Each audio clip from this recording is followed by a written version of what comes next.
Thank you. It's a pleasure to be here. When everybody asks about A Few Good Men, which, by the way, was 24 years ago, I think, so it's been quite a while since we tried that case in Gitmo. But two questions I always get asked is, first, did I get paid for that trial? And, I didn't. It was a public trial. I was a Navy JAG. I was making, I think, $25,000 a year at that time.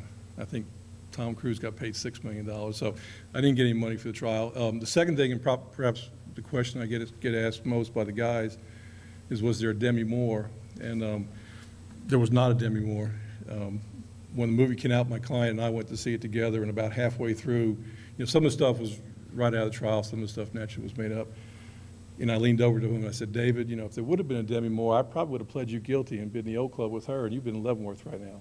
So there was no Demi Moore too. But it's a pleasure to be here. You'll know my topic is closing arguments, and you'll notice in the movie there was no closing argument done. So I don't know how important closing arguments can be sometimes, and I've kind of changed my philosophy on what I thought and what I think today is the most important aspect of a trial.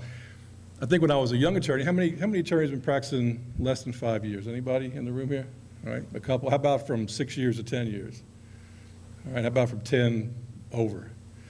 Oh, a lot of old people. Okay, well, you may be like me. When I first started, I thought I could win the majority of the trials on closing argument. I thought, my advocacy skills would be the thing that carried the day. As I started losing more and more trials, I realized that perhaps, closing argument wasn't the most important part of a trial. And I started thinking, well, maybe voir dire is important. Maybe if I pick the right jury, that's the important thing.